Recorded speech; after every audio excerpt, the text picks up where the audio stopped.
trustees to say welcome and tell us a few facts. Well, indeed, yes. Thank you, Paul. Rob, it's great to meet you at long last. I've heard your name mentioned so many times by various commanders of the base and so on. When I visited, when I was in my year as master in 2019. Gosh, seems like a lifetime ago now, but there we are. When we first started talking about the idea of, well, we do have a primary school on the base, why don't we give them some money? I ironically have a cheque still in my hand here, believe it or not, that was going to be presented to you by our now immediate past master, Richard Katz, who sadly I don't think can be with us this afternoon, when he was visiting Leeming, which of course was planned for sometime last May. So I suppose, you know, it just gives you an idea of it's been a work in progress, and I suppose sincere apologies, but I guess you know the reason why. Not at all, absolutely.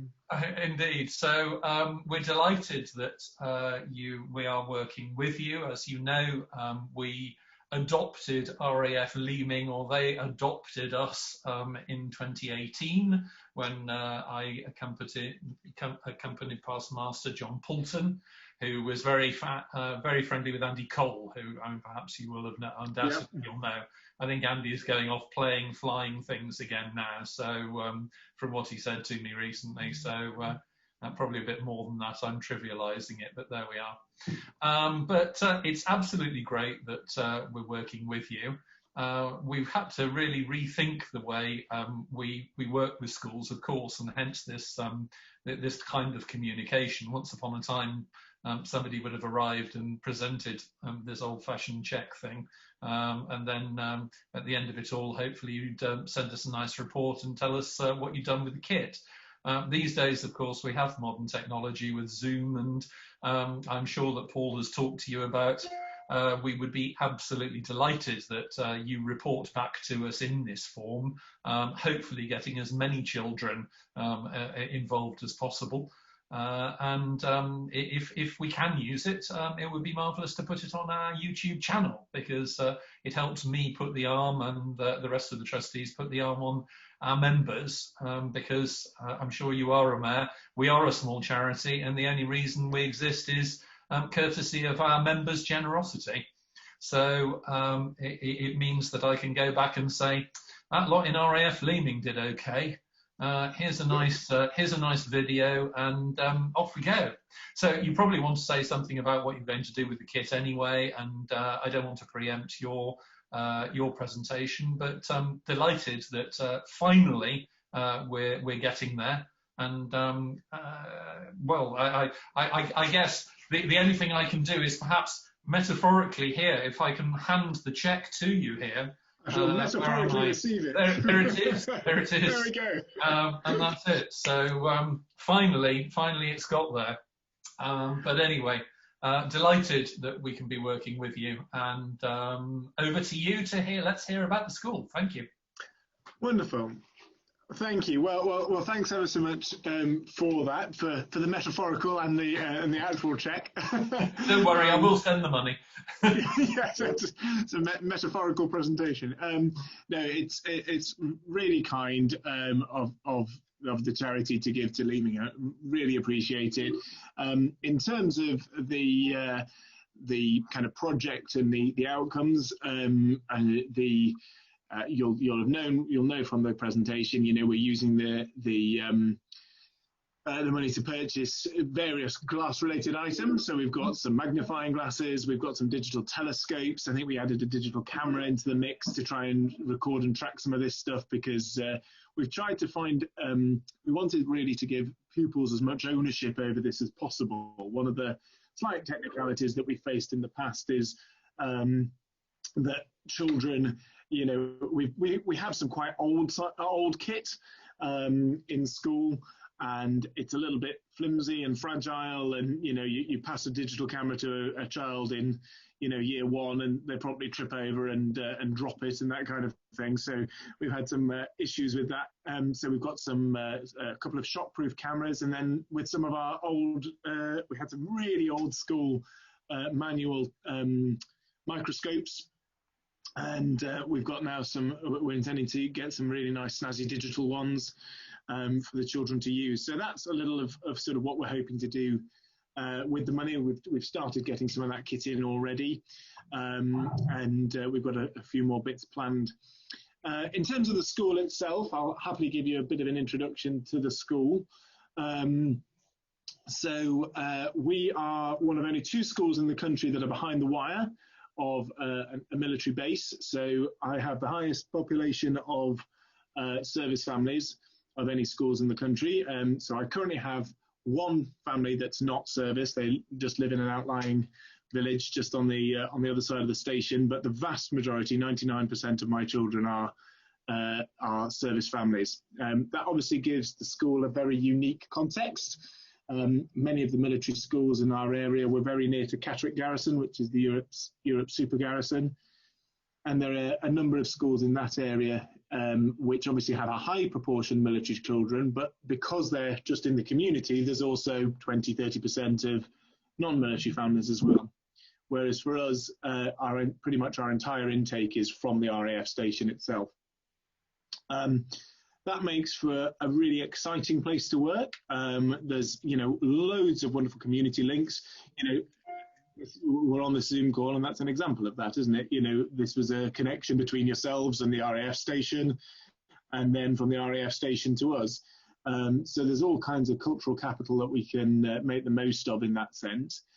It does present a huge number of challenges as well. Most particularly is the issue of mobility. So we are utterly beholden to whatever the military are doing in terms of their deployments and their moves. So during the time that I've been at the school, our numbers have ranged from 170 to 260. And that fluctuation is nothing to do with whether the school is successful or unsuccessful. It's just to do with the number of children who are on the station at any one time.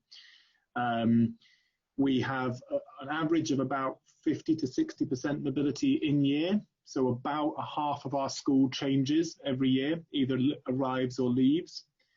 So that makes things very, very challenging with things like tracking pupil progress and settling in. So we have a lot of pastoral work that we engage with, which is a real passion of ours.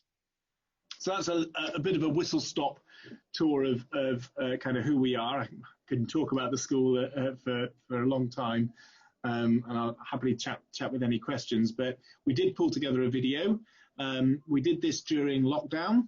So the children, all the children that you see featured are key worker children or vulnerable children that were on site during lockdown. But we obviously we pulled this together before everyone was back. So Paul, would you be so kind as to do that for us? Yeah, right? I shall do that. Just 1 second. Thank you.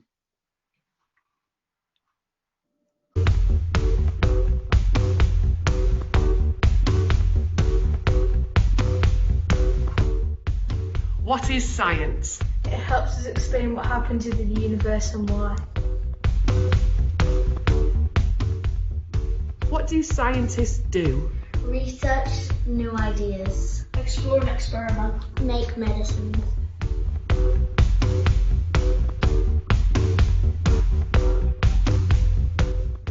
Who is a famous scientist? Albert Einstein.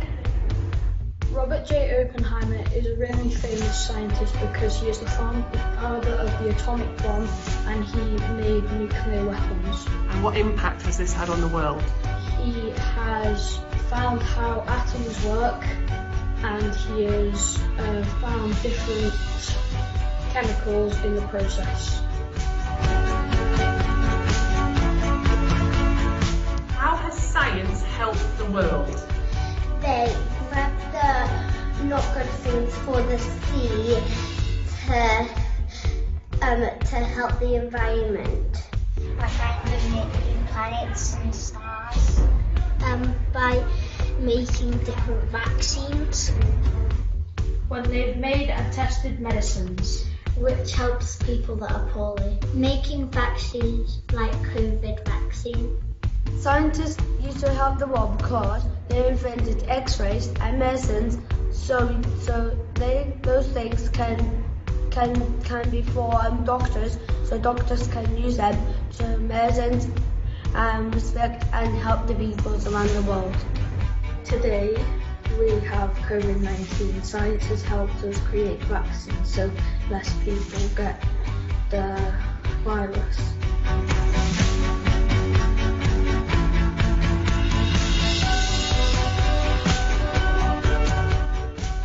What makes a good scientist? Being organised and careful. Being observant. Being hardworking and patient. Why is science important? I think science is important because it helps us explain lots of things, including astronomy, botany and archaeology, and lots more.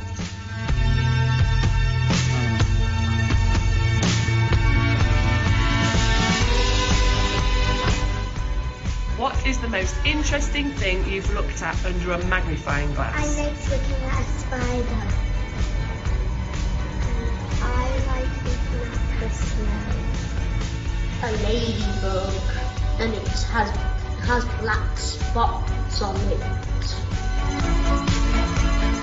And I saw an ant following another ant.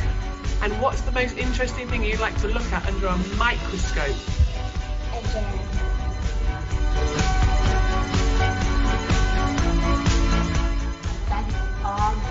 It has green blobs in it. Gems because they look like pumpkin seeds.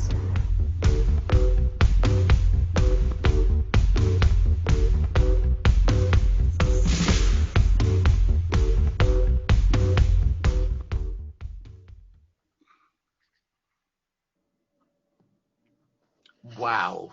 Brilliant. Very good. Very articulate children. Well, I think they did really, really well. What we tried to achieve really with the video, we probably overthought it a little, but we were trying to get a little bit of a spectrum. So we asked the same question to children of different age groups to really show that progression in understanding. So, you went from sort of what do scientists do? Well, they help people, or they find things out in the earliest years, to the year sixes talking about, inventions and vaccines and that sort of thing. I think my personal, sorry, I'm just going to turn off the radio. I think my personal favourite was the little lad who said that he was looking forward to looking at his daddy's arm hair under the microscope, which was That's what he said. slightly nauseating, but as always. So, yeah. Slightly worried by the young man who quoted Robert Oppenheimer, the inventor of the atom bomb, as his favourite scientist. Yes, Master, I think... What's he going to turn into? Yes, we couldn't resist keeping that particular quote in because we found it really rather amusing. But he's not wrong. But an interesting selection of everyone to choose from: Marie Curie or Robert Oppenheimer. Let's go Oppenheimer. It was excellent. Absolutely stunning. I dread to think what his internet search profile is like then in that case. Yes, I should imagine there's a few red flags on the school firewall, possibly. Do you have a board of governors? Yes, we do. Very much so.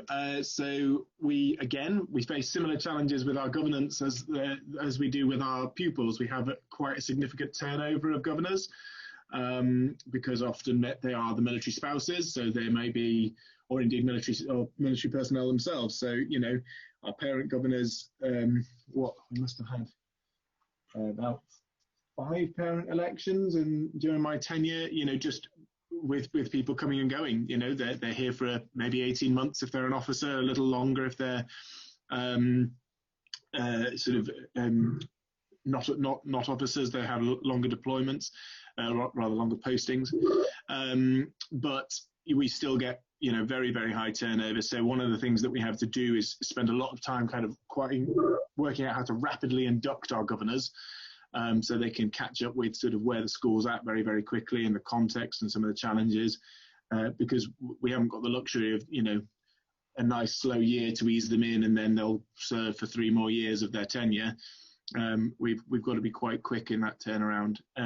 So we're doing we're working quite hard to recruit out into the wider community some of the non-service personnel. So we've got a good contingent core of governors who aren't going to move on, and we've got some fantastic people doing that. But it is quite difficult. It's a strange world, Leeming.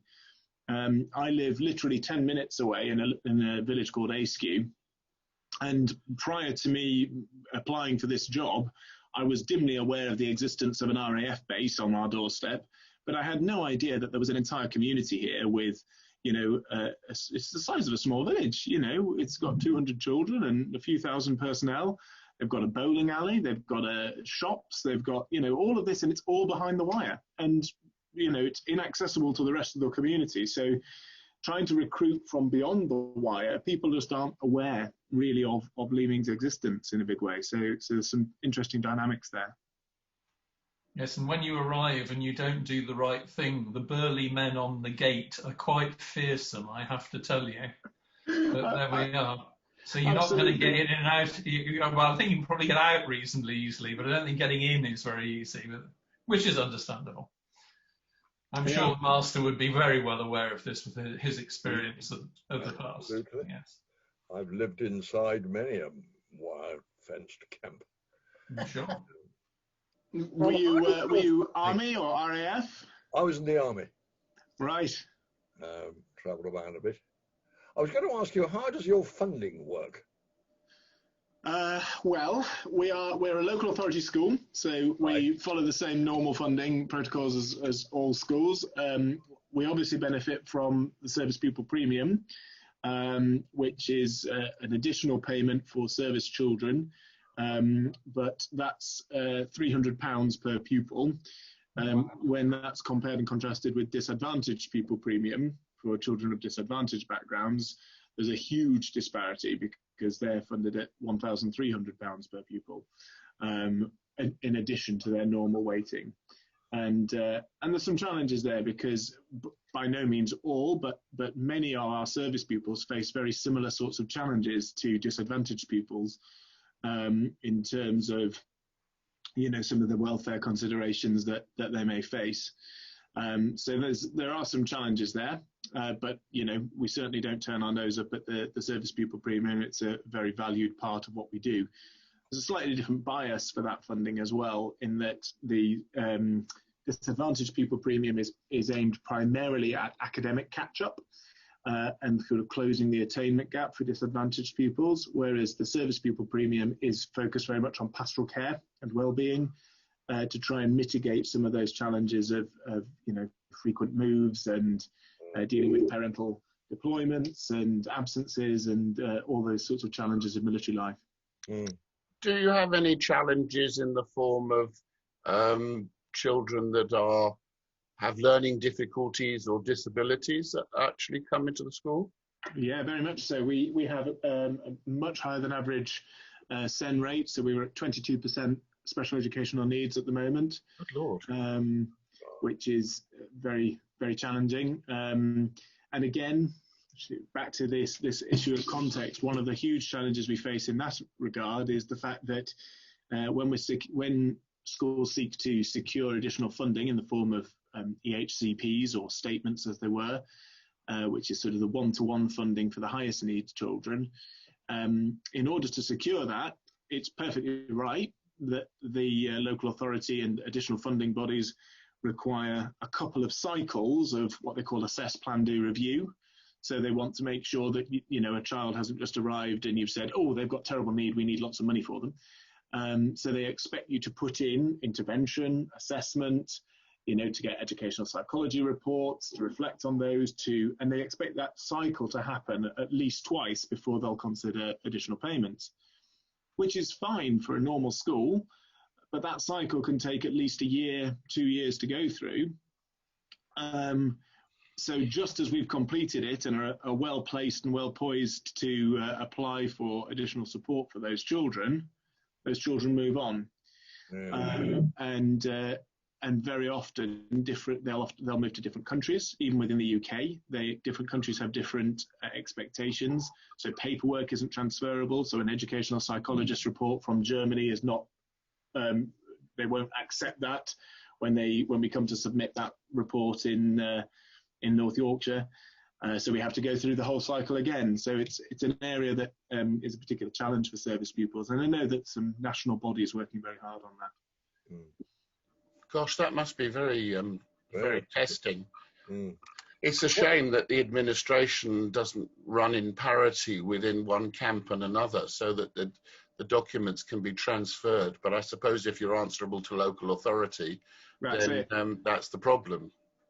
Yeah, I mean, for pure military schools, so what are called SCE schools, Service Children and Education, those which are abroad, they're all administered by one sort of overarching body, whether it's Germany or Cyprus or wherever. If it's an SCE school, they're all sort of overseen by that body. The challenge is when those children leave the SCE school system and come to the local authority system in the UK, then it's not one arching body, it's North Yorkshire LA or York LA or Lossiemouth, or Scotland of course has a very different education system again, so children start a lot later in Scotland. So a child that may arrive to us halfway through year one, our children have had 18 months of education by that point.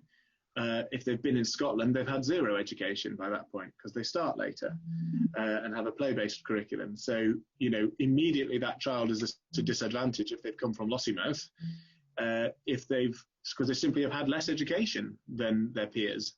That's no fault of the child, no comment on their ability. They've just had a very different educational diet. So, yeah, some interesting dynamics. Yes. What's the ratio of male and female? We are today, I'm just looking at my stats up here, so we're unusually at the moment, we're slightly biased towards girls. We're at 51-49 towards girls at the moment. Normally, the pattern that we've historically had is we've generally been quite boy heavy. We've got a couple of year groups. I'm looking at one year group that's got 60% boys, which is a little bit more our norm, but it's just the way it goes at the moment. Slightly tipping towards the ladies. And do you have many brothers and sisters that are in attendance?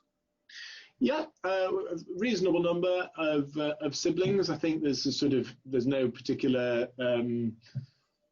sort of element of that for service families. They're neither more or less likely to have larger families. We tend to find that we get similar sorts of sibling demographic and split to normal schools. Not that we're an abnormal school, but you know what I mean. No. Yeah. But what happens once they finish with you at 11? What do they do then? Yeah, interesting one. So we tend to find that increasingly students our year 6 cohort is generally quite small because it tends to suffer from sort of two separate drains on it. The first is a number of military personnel, again, I think particularly officers because they have the most frequent moves, will pull their children out to boarding school and they'll begin to settle their children into boarding schools a little earlier than the very end of the school year. And they obviously make that choice in order to give those children that greater level of stability than they will have by constantly chopping and changing throughout their secondary career. The other reason that we have a slightly smaller group in year 6 is generally is that increasingly parents will move and buy in whatever area they choose, whether that's the area that parents are from or an area of a previous camp where they enjoyed living and want to reinvest in, and they will buy their sort of family home. The idea being then at that point, dad, if he's serving, or mum, if she's serving, will travel during the week and will return at weekends. And it's just different models. So what we find is that, perfectly understandably, parents tend to think, let's get settled somewhere early, just before secondary school, so that our children can then see out their secondary school in one particular location, whether that's by purchasing a house or moving to boarding school. So we do tend to see a little drop off in our year 6s. And then there are others who just go to the local high school, which is just in Bedale. It's about 10-15 minutes drive away. And so we work closely with that feeder school as well. I must confess, I'm a Navy type, and All right. I went to, just trying to count, I think 5, maybe 6 different primary schools during my formative years, which probably explains a lot, including 2 years in Sri Lanka and Ireland. So we tended to move a lot, but we always went back to Plymouth, which because my father was Plymouth based. The RAF don't actually base their members anywhere, do they? They tend to move around whatever happens. So they can't really buy a house and settle down without running the risk of having the posting a long way away. Am I correct? Yeah, absolutely. You touch on a very interesting point there. The 3 services operate very, very differently. So my understanding, and obviously I'm most well versed in the RAF, but in terms of the my understanding of the Navy is exactly as you've said. You know, they tend to actually be based in one location and then do traveling out from there. But, you know, there are the big hubs. So many Navy families actually, you know, they experience some of the same crossover issues, like dad being away a lot, etc. But actually, the children may well stay in Plymouth throughout their entire primary education now. So that's sort of one model. In the Army, the issue is normally unit moves. So my colleagues in the garrison often will face, you know, they'll lose 60 or 70 children overnight to be replaced a couple of weeks later by 60 or 70 others as one unit swaps with another and they move as a unit, as a collection. Obviously, there's some very significant strategic challenges there, but one of the advantages for the children and for the families is they move with their community. Yeah. So if you are 2 Yorks Regiment, you move as 2 Yorks Regiment, so that you actually still move with your friends, you know, but and you know, parents can build those friendships along the way, etc. The RAF has a little bit of that sort of unit movement, but more often than not, they work with what are called trickle postings. So they will post individuals to where they're needed. So we need a technician at this place. Bye bye, you're going.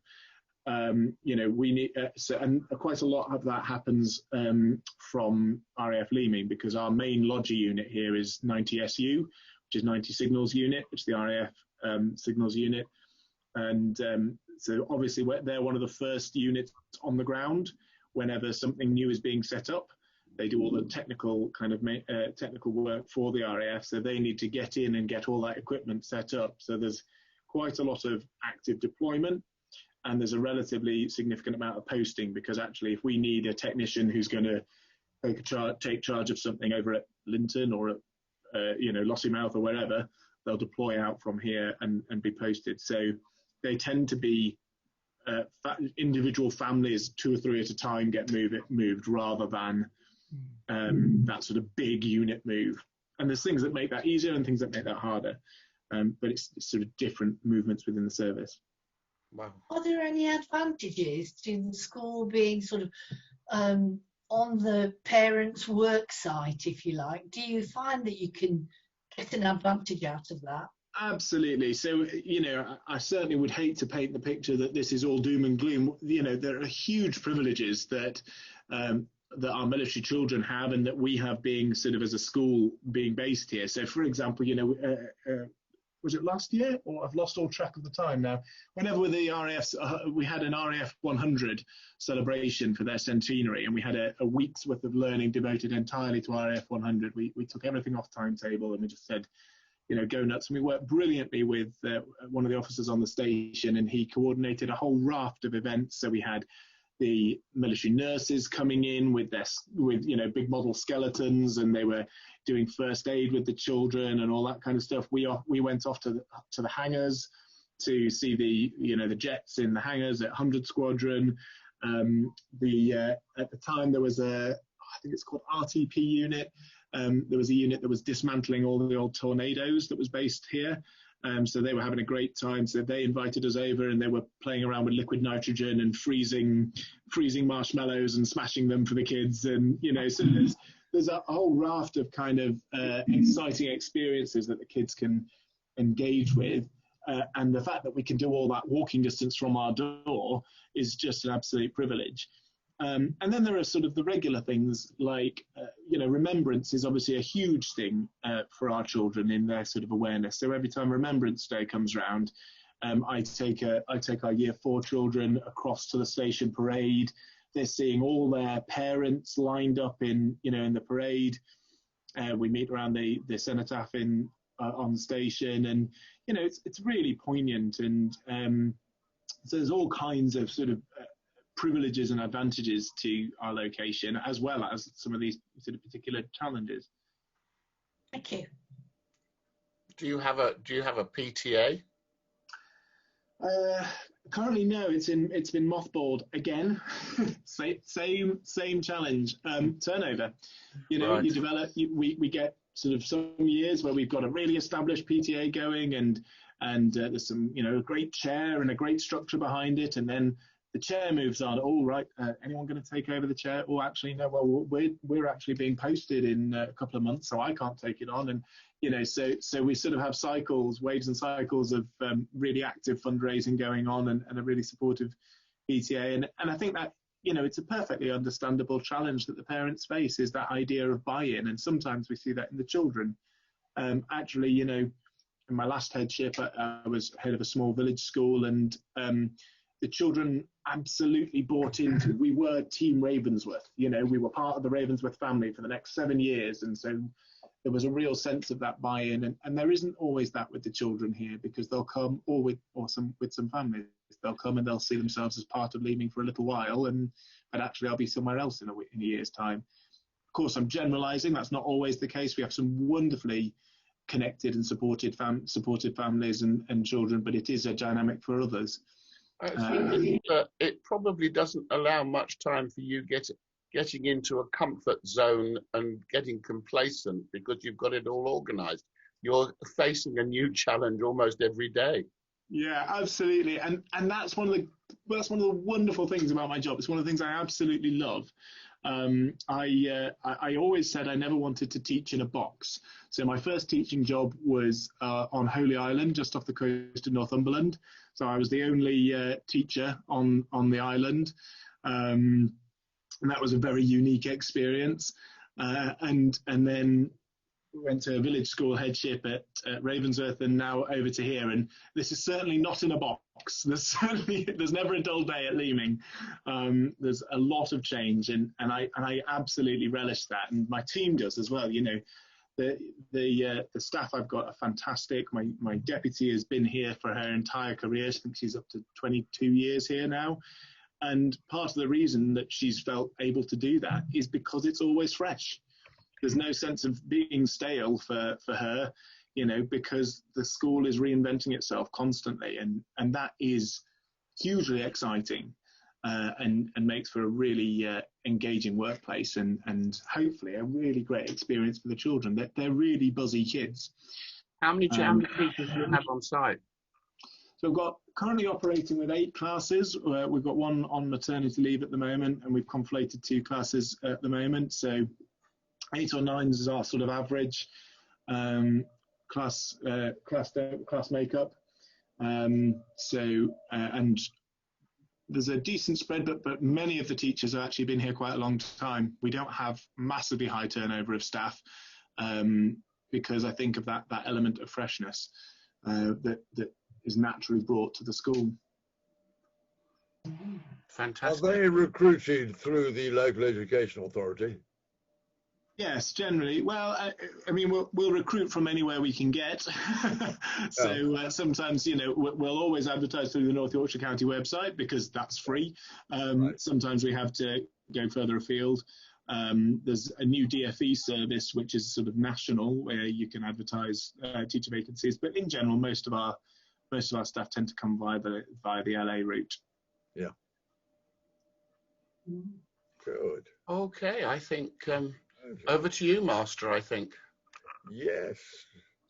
Rob, thank you for that. It's a privilege to be able to see what goes on in your lovely school, and a brilliant film from your articulate children even Robert Oppenheimer's fan after that one.